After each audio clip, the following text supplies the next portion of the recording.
Be careful. Oh my god. A skydiver accidentally landed in the branches of a tree. Right at that moment, the parachute lines suddenly loosened. He slipped down hard in an instant. As he turned his head to get a better look around, a twisted, horrifying face suddenly pressed right up in front of him.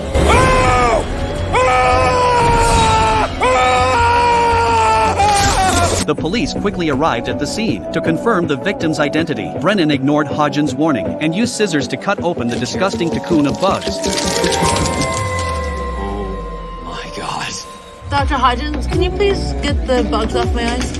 Near the point where the body had fallen, Cam found an old, beat-up Jeep. At first glance, the inside looked fairly clean, but she still managed to find traces of wiped blood on the seat. After slicing open the cushion with a knife, the thick foam inside was already soaked with blood. Based on the scene evidence, Booth concluded the vehicle had been pushed off the road down a slope. It slammed into rocks, creating massive momentum. That threw the victim straight out of the car and left him hanging from the tree above. After the body was brought back to the lab, Cam ran a database check and found the car belonged to a man named Sutton, a well-known writer. According to medical records, Sutton had chronic sinusitis. His X-rays matched the skull perfectly, confirming the identity without a doubt. Based on the insect growth cycle, Sutton had been dead for about 5 days. To speed up the examination, Hodgins brought in some unusual helpers.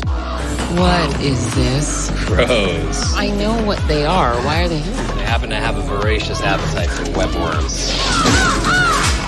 To clear out thousands of larvae without damaging the bones, vultures were the best choice. Before long, a clean skeleton was laid out on the table. Even though most of the soft tissue was gone, the marks left on the bones were enough to tell the story. At the same time, Booth tracked down Sutton's wife. The young woman was a Chechen immigrant. Since her English wasn't very good, she brought her younger brother, who had lived in the US for years, to translate. Did your husband say or do anything differently in the past few weeks?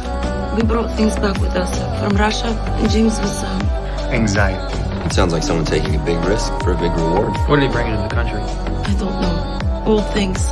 After getting the storage key, Booth and Brennan headed out right away to a high-security storage unit Sutton had rented. It had precise climate control and 24-hour security, which meant whatever was inside was extremely valuable. Suddenly, Brennan noticed a pile of badly damaged remains. What are you doing? You don't know where that's been. It's been in Russia. It's human. You can tell by licking the bone. Because of its porosity, human bone sticks to the tongue while animal bone doesn't.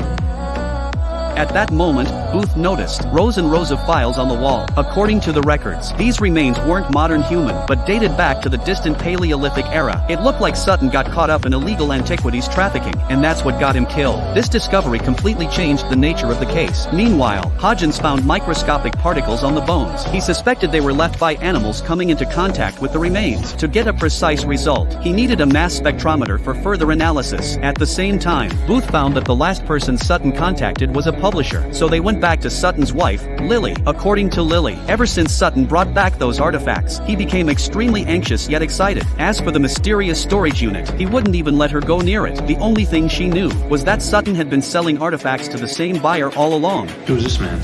All I know is he's a businessman in Texas. I never got his name. And these artifacts were legal? I don't know. I have absolutely nothing to do with that part of the business. After some digging, they quickly identified the publisher as Wayne, a wealthy oil tycoon, and a devout Orthodox Christian. He was also a major sponsor of a creationist museum. What confused them was why someone like him would buy prehistoric artifacts. That contradicted his beliefs, but emails showed Wayne had been funding Sutton's expeditions, which meant their relationship was far from ordinary. So Sweets interrogated him. Wayne admitted he had bought artifacts from Sutton multiple times, but insisted they were all fakes, and proved nothing. Still, Sweets didn't buy it, because he found out Wayne had recently funded Sutton's trip to Chechnya, and the artifacts in the storage unit were shipped from there. Even though Wayne was unhappy with Sutton, he didn't seem capable of murder, and the lead went cold again. Meanwhile, Zach's analysis revealed the remains in storage belonged to 4 individuals: a Homo sapiens female, a Neanderthal male, and a young girl around 3 years old. The most shocking part was DNA testing confirmed the child was a hybrid of the two, which meant around 25,000 years ago, 2 completely different human species not only interacted but even had a child together. A discovery like this would shake the entire field of archaeology. The reason Sutton Sutton was so anxious and excited before his death was because he realized he had found evidence that could rewrite human history. But behind this groundbreaking discovery, Brennan also noticed something disturbing. One of the skulls had clear blunt force trauma, which meant even in prehistoric times, murder already existed. Back in the present-day case, Brennan found unusual marks on Sutton's ribs and spine. I've cataloged the injuries to the ribs and spine. Yes, there are traces of animal tissue in the bone. When I was in the Maldives, I examined the remains of a woman who'd been tied to a tree and whipped for cheating on her husband. You think the animal tissue is leather? Yes, I believe that approximately 2 months before he was killed, Dr. Sutton was flogged. At this point, Hodgins used the mass spectrometer to analyze the particles in the wounds and confirmed they were traces of Siberian musk, along with marks from a leather whip, and that type of whip was a specialty from Chechnya. There's scarring on them that indicates that the flogging took place about 2 months ago. Which would definitely place him in Chechnya. The areas of impact on the flesh are pale with abrasions, bruising along both sides. It's amazing that he survived a beating like this. His wife was pregnant. He had something to live for. So Sweets went back to question Lily again. Listen, I know this is difficult, but telling us what happened to your husband might help us find who killed him. Under pressure, Sutton's wife finally broke down in tears and told the truth. She and Sutton had fallen in love during his expedition in Chechnya, but her father, a strict and controlling man, strongly opposed the relationship. When he found out she was pregnant, he tied Sutton to a tree and whipped him to escape her family's pursuit. The two of them fled to the United States. That your father followed you here. I have dishonored my family. I am dead to him. At that moment, Booth uncovered another suspicious lead. Lily's brother was actually a Special Forces soldier, and recently, his account had received a $20,000 transfer. The brother claimed it was just repayment of an old debt, and said if he really wanted Sutton dead, he had plenty of chances back in Chechnya. No need to wait until they were in the U.S. Just as the case hit another dead end, Hodgins found a crucial clue. Fibers of a dyed and coated linen. Parts of the victim's clothing? Oh, because linen has been suffused with polyurethane. I don't know what that means. Well, it's I know what it means, obviously. What I don't understand is its significance. bookbinding. How could a book cut through the muscle tissue and sever a major artery? I guess we're looking for something that's covered in bookbinder's linen that's sharper than a book.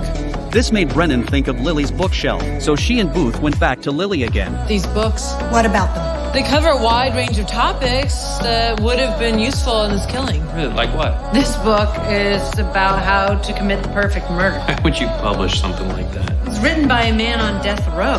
How could he possibly be an expert on the perfect murder? Suddenly, Brennan detected traces of blood on the floor. Lily explained she had accidentally cut her foot. I estimate about 2 liters. 2 liters. I'm surprised you didn't pass out. Okay, I'm sorry. The bookends, they come in pairs? I only ever had one. Really? Not in this picture you did. I see 2. This is a likely match for the indentation on the posterior surface of Sutton's scapula. So you're saying that I killed Jim with a bookend?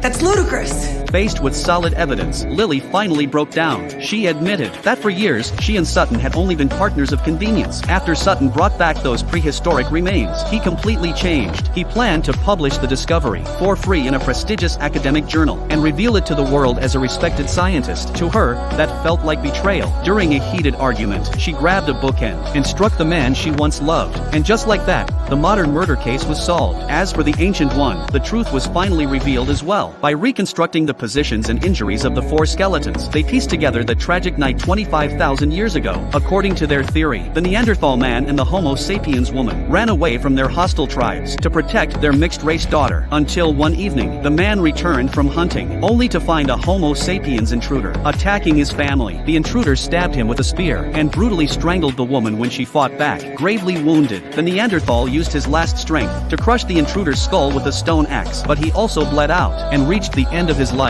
Their 3-year-old daughter stood beside their bodies, crying helplessly. As a child rejected by both species, no tribe would take her in. In the end, cold and starving, she crawled back into her mother's arms, and in his final moments, the man used every last bit of strength to pull his wife and daughter into his embrace. That embrace lasted across 25,000 years, until Sutton discovered them. Until under a microscope, this love that crossed species and defied death was finally revealed.